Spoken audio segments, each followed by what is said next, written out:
Hello friend, welcome to प्रगति पथ। मैं दीपाली आप लोगों का इस चैनल पे स्वागत करती हूँ। कैसे हो आप सभी?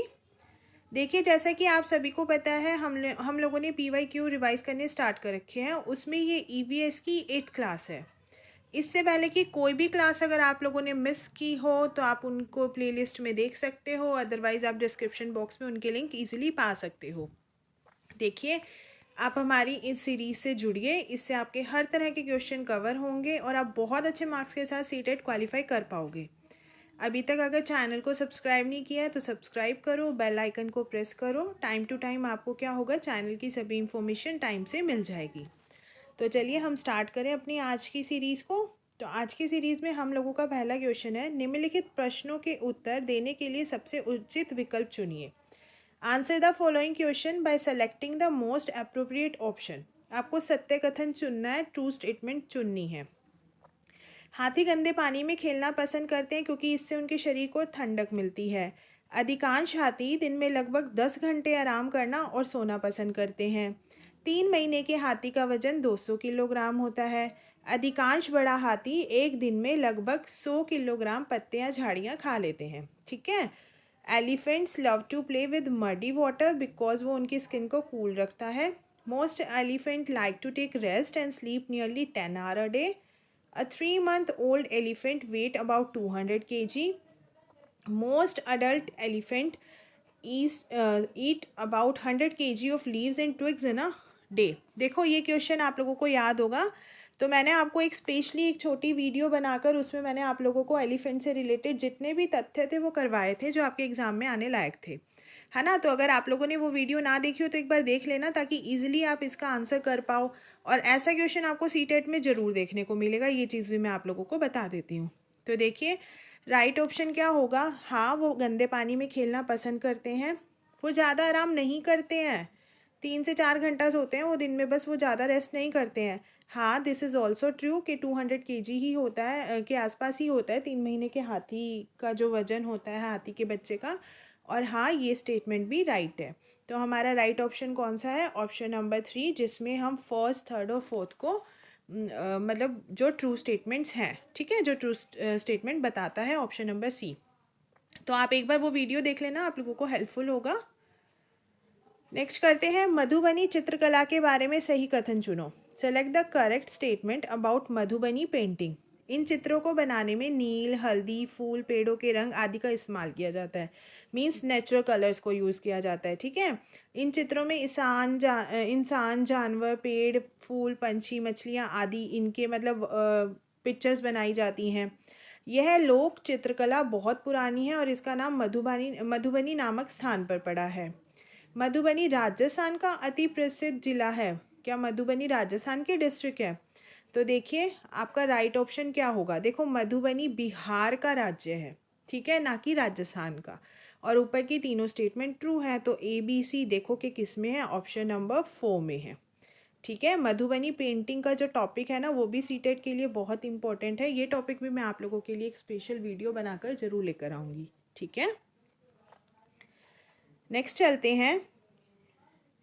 कोई पक्षी पेड़ की ऊंची डाल पर अपना घोंसला बनाता है, ये पक्षी कौन हो सकता है? The bird make its nest high up on a tree. The bird could be, ये कौन सा होता है? देखो, ये सीधा सीधा ऑप्शन होता है, ऑप्शन नंबर 3, ये होता है कोआ, जो पेड़ की सबसे ऊंची डाल पर अपना क्या बनाता है? घोंसला बनाता है। ठीक है। देखिए, नेक्स्ट आता है, पोचमपल्ली एक गांव है। यह गांव एक विशेष प्रकार के कपड़े की बुनाई के लिए प्रसिद्ध है, इसीलिए इसे पोचमपल्ली भी कहते हैं। ये गांव कहाँ पर है? Pochampally is a village in which is famous for the special cloth which is also called Pochampally. तो ये किसका पार्ट है? तो देखो, ये है आंध्र प्रदेश का पार्ट। ठीक है। इसमें क्या होता है, इस गांव में ना सभी बुनकर परिवार ही रहते हैं। ठीक है। और मतलब वो जो कढ़ाई करते हैं, बुनाई करते हैं, इस गांव के नाम पर उसका नाम पड़ गया है पोचमपल्ली, उस बुनाई का नाम। तो ये आंध्र प्रदेश का एक हिस्सा है। देखिए, ये मोस्ट इम्पोर्टेंट आप बोल सकते हो सीटेट की पॉइंट ऑफ व्यू से है। रेगिस्तानी ओक, डेजर्ट ओक के बारे में आपको ट्रू स्टेटमेंट चुननी है। क्या ये ऑस्ट्रेलिया में पाया जाता है? यह एक विशेष प्रकार का पेड़ है जिसकी जड़ें टहनियों से लटकती हैं। इस पेड़ की जड़ें ज़मीन में उस गहराई तक जाती हैं जहाँ तक उन्हें पानी ना मिल जाए। ठीक है, पेड़ के तने में पानी जमा होता है और स्थानीय लोग जब पानी नहीं आता तो पतले पतले पाइप डाल के इस तने से पानी निकालते हैं। तो देखो, हाँ ये ऑस्ट्रेलिया में मिलता है। नहीं, वो बरगद का पेड़ होता है जिसकी जड़ें टहनियों से लटकती हैं। ठीक है, सी स्टेटमेंट भी ट्रू है कि इतनी गहराई तक ही अंदर तक इसकी जड़ें होती हैं जब तक वो पानी तक नहीं पहुंच जाती उसकी जड़ें। ठीक है, और जब वहाँ के लोकल एरिया में पानी नहीं आता तो लोकल पीपल जो होते हैं इसके तने में पतले पतले पाइप डाल के इसका पानी पीते हैं। तो statement A C D means option number B is the right one. Clear हुआ? अभी हम अबू धाबी के बारे में बात करें। देखो, इसमें भी आपको ट्रू स्टेटमेंट चुननी है। ये एक डेजर्ट एरिया है, वाटर यहाँ पे कोस्टलियर देन पेट्रोल। अरेबिक इस इसकी मतलब भाषा वो है, क्या कहते हैं उसको, स्थानीय भाषा है। ठीक है, और इसकी जो करेंसी है वो क्या क्या वो दिनार है। तो आप लोगों से ये पूछा गया है। तो देखिए, हाँ अबू धाबी क्या है, रेगिस्तानी इलाका है, डेजर्ट एरिया है। हाँ, यहाँ पर पानी बहुत कम होता है और पेट्रोल ज़्यादा मात्रा में पाया जाता है, तो पेट्रोल बहुत सस्ता है पानी के मुकाबले। यहाँ की भाषा अरबी है, स्थानीय भाषा, लेकिन यहाँ की करेंसी दिरहम है ना कि दिनार है। तो option number A B C किस में है, फोर्थ में। तो हमारा ऑप्शन नंबर 4 क्या होगा, करेक्ट होगा। क्लियर? नेक्स्ट चलते हैं। कुछ जानवर रात में जागते हैं। There are animal that awake at night. तो ये थिंग्स को किन कलर्स में देखते हैं, सिर्फ वायलेट एंड ब्लू कलर में, हरा और पीला कलर में, काला और सफ़ेद में, या लाल और संतरी में। देखिए, ऐसा क्वेश्चन मैं आपको अपनी सीरीज़ में पहले करवा चुकी हूँ। तो वो होता है ब्लैक एंड वाइट में ही देखते हैं वो सिर्फ। ठीक है, option number 3 is the right. अब देखो, इन्होंने बोला नीचे चित्र 1 में 24 घंटे की घड़ी दिखाई गई है तथा चित्र 2 में और चित्र 3 में दो जानवर एक्स और वाई के सोने के समय छायांकित भाग से दिखाए गए हैं। एक्स और वाई के सोने के समय में सही कथन बताओ।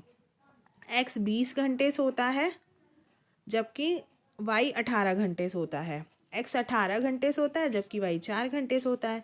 एक्स 4 घंटे सोता है जबकि वाई 18 घंटे सोता है। एक्स 4 घंटे सोता है जबकि वाई 20 घंटे सोता है। तो देखो ऑप्शंस क्या है, X sleeps for 20 hours while Y sleep 18 hours. X sleep 18 hours while Y sleep for 4 hours. X sleep for 4 hours while Y sleep for 18 hours. X sleep for 4 hours while Y sleep for 20 hours. तो देखिए, इसमें हमारा right कौन सा होगा, हमारा right होगा option number 3। X 4 घंटे सोता है, एक्स 4 घंटे सो रहा है, और जबकि वाई जो है वो 18 आवर्स सो रहा है। ठीक है, सिंपल है, पता लग रहा है यहाँ तक तो ये वाई का आया हुआ है। ठीक है, तो वाई 18 आवर्स सो रहा है। अभी एक्स कितना सो रहा है, यहाँ तक एक्स 6 था तो यहाँ तक एक्स 4 है। तो एक्स 4 घंटे सो रहा है और वाई 18 घंटे सो रहा है। ऑप्शन नंबर जो थर्ड है, option number 3 is the right one. अभी देखो, ये वाला क्वेश्चन भी बहुत इंपॉर्टेंट है। डेड सी क्या होते हैं? ठीक है, अ सी जिसका वाटर जहरीला होता है, पॉइजनस होता है। A sea which is saltiest of all oceans and sea, एक सागर जो सभी महासागरों और सागरों से ज़्यादा नमकीन होता है। एक सी जिसमें बहुत ज़्यादा ज्वार भाटे बहुत तेज़ फ्रिक्वेंसी में आते हैं, या ऐसा सागर जिसमें जहाज़ चलाना खतरनाक होता है। तो देखिए, option number 2 is the right. जो बहुत ज़्यादा जिसका पानी खारा या नमकीन होगा उस सागर को मृत सागर बोला जाता है। ठीक है, नेक्स्ट क्वेश्चन पे चलते हैं। Anjali desire to emphasize on culture regional diversity in food habits while teaching the topic on food to class 3rd student. Which one of the following learning experience given to student can bring about the desired result? कक्षा 3 के विद्यार्थियों को भोजन का पाठ पढ़ाते समय अंजलि भोजन संबंधी आदतों में सांस्कृतिक क्षेत्रीय विविधता पर विशेष ध्यान देना चाहती है। ठीक है, नीचे दिए गए अधिगम अवसरों में से किसके द्वारा वो विद्यार्थियों को ये डिज़ायर जानकारी दे सकती हैं? देखो, विभिन्न क्षेत्रों और संस्कृतियों के भोजन को दर्शाने वाले चार्ट का प्रयोग करके और उसको डिस्क्राइब करके। ठीक है, विभिन्न क्षेत्रों संस्कृतियों के विद्यार्थियों से उनके घरों में खाए जाने वाला भोजन मंगाकर प्रदर्शित करके और सहपाठियों से इंफॉर्मेशन एक्सचेंज करके। ठीक है, पाठ्य पुस्तक में विभिन्न प्रकार के भोजनों के विषय में दी गई जानकारी की और विस्तृत व्याख्या करके, मीन्स बहुत अच्छे से उसको डिस्क्राइब करके, या किसी भारी भोजन बनाने वाले व्यावसायिक एजेंसी को बुलाना और डिफरेंट डिफरेंट मतलब कल्चर में, रीजन में कौन सा खाना बनाया जाता है उनको दिखाना। तो बताइए कौन सा ऑप्शन राइट होगा। तो ऑप्शन नंबर जो 2 होगा इसमें वो एकदम राइट होगा। हम बच्चों से उनके घरों में बनने वाले खाने को मंगवाएंगे, उसको दिखाएंगे और आपस में हम बोलेंगे कि अब आप लोग डिस्कशन करो, एक दूसरे को बताओ कि आपके घर में खाना कैसे बनता है या आपके घर में कौन सा खाना कैसे पकाया जाता है। ठीक है, नेक्स्ट क्वेश्चन पे चलते हैं। कक्षा 5 के विद्यार्थियों को पर्यावरणीय चिंताओं के बारे में पढ़ाते समय प्रीति प्रदूषण पर अधिक बल देना चाहती है। किस पर? पॉल्यूशन टॉपिक है। ठीक है, इस उद्देश्य को प्राप्त करने के लिए वो कौन सा, मतलब ये जो नीचे एक्टिविटीज़ हैं कौन सी सबसे बेस्ट होगी? विद्यार्थियों से विभिन्न प्रकार के प्रदूषणों के चार्ट बनवाकर, या विद्यार्थियों को शैक्षणिक भ्रमण पर ले जाकर किसी प्रदूषित नदी को दिखाना, या विद्यार्थियों से विभिन्न प्रकार के प्रदूषण से संबंधित समूह परियोजनाओं, ग्रुप असाइनमेंट्स पर कार्य करने के लिए कहना, या किसी मतलब एक्सपर्ट को बुलाना और वो तीनों तरह के मतलब प्रदूषण पर अपना लेक्चर दे, इस प्रकार। तो देखिए राइट ऑप्शन होगा ऑप्शन नंबर 3। जब हम उन्हें ग्रुप में कोई असाइनमेंट देंगे तो, और विभिन्न प्रकार के प्रदूषणों से रिलेटेड असाइनमेंट हम उन्हें देंगे तो वो सबसे बेस्ट ऑप्शन होगा, क्योंकि बच्चा आपस में बहुत अच्छे से सीखेगा और एक्टिव भी होगा। Neha uses the following assessment technique in the subject EVS for class 5th। Neha कक्षा 5 के ईवीएस विषय में नीचे दी गई मूल्यांकन तकनीक का प्रयोग करती है।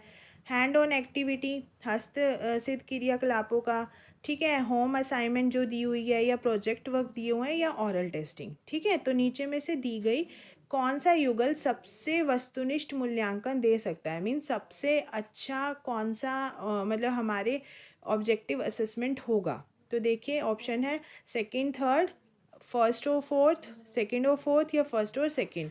तो बेस्ट होगा फर्स्ट और फोर्थ। फर्स्ट और फोर्थ में कौन सा है आप देख लीजिए। फर्स्ट में है जो हैंड ऑन एक्टिविटी दे रहे हो, और फोर्थ में है जो आप मौखिक परीक्षाएं ले रहे हो। ठीक है, नेक्स्ट क्वेश्चन पे चलें। देखिए नेक्स्ट क्वेश्चन क्या कह रहा है। ईवीएस में किसी अच्छे गृह कार्य को मुख्यतः किस पर केंद्रित होना चाहिए? A good home assignment in EVS should प्रिमली focus on revision या रेनफोर्समेंट पर, मास्टरी लर्निंग पर, या चैलेंजिंग और एक्साइटमेंट फॉर एक्सटेंडिंग लर्निंग पर। विस्तारित अधिगम के लिए चुनौतियां और उत्तेजना, या समय का बेटर यूटिलाइजेशन पर। तो बताइए जो हम ईवीएस में होमवर्क बच्चे को देते हैं वो किस पर बेस्ड होना चाहिए? वो होना चाहिए विस्तारित अधिगम के लिए चुनौतियां और उत्तेजना। ठीक है, चैलेंजिंग वर्क बच्चों को देना चाहिए।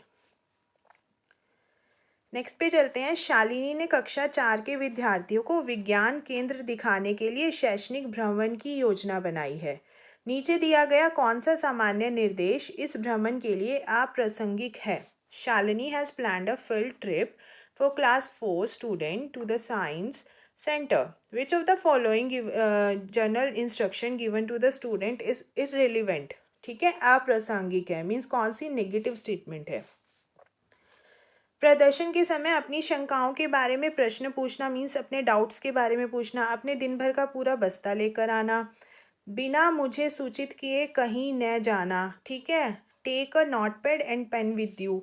तो देखिए सबसे मतलब जो चीज़ नहीं बोलनी चाहिए थी टीचर को वो क्या होगी? ऑप्शन नंबर 2, दिन भर का बैग जो होगा अपने साथ लेकर आना। वो क्यों लेकर आएंगे? जब आप ट्रिप पे लेके जा रहे हो तो नेसेसरी चीज़ें मंगाओ बच्चों से, है ना। नेक्स्ट क्वेश्चन पे चलते हैं। प्राथमिक स्तर की अच्छी ईवीएस पाठ्यचर्या में होना चाहिए। Good EVS curriculum eight primary stage should. पाठ के अंत में अधिक अभ्यास प्रश्न सम्मिलित, मीन्स ज़्यादा प्रैक्टिस क्वेश्चन होने चाहिए। ठीक है, अपने आसपास को खोजने की उनको अपॉर्चुनिटी देनी चाहिए। संकल्पनाओं की विस्तृत व्याख्या पर ज़्यादा बल देना चाहिए, या emphasize more on exact definition on term, या फिर बिल्कुल प्रॉपर डेफिनेशन लर्न करने पे उनका ध्यान होना चाहिए। तो देखिए ये और ये तो नहीं होना चाहिए। अभी हमारे पास 2 ऑप्शन बचते हैं, 2 और 3, सेकंड और थर्ड। उसमें से हम कौन सा बेस्ट मानेंगे? हम मानेंगे कि जितना हम उनको चैलेंजिंग अपॉर्चुनिटीज़ देंगे खुद को सोचने की, आइडियाज़ लाने की, वो सबसे बेस्ट होगा। ठीक है, तो देखिए आज के लिए इतना ही। हमें इंस्टाग्राम पे फॉलो करो, हमारे टेलीग्राम के ग्रुप से आप प्रगति पथ टीचर, और आपको डिस्क्रिप्शन बॉक्स में भी उसका लिंक मिल जाएगा, आप लोग हमारे ग्रुप से भी जुड़ सकते हो। चैनल सब्सक्राइब नहीं किया, प्लीज़ सब्सक्राइब करो, बेल आइकन को प्रेस करना ना भूलें। Thank you so much, thank you for watching our video, thank you so much guys.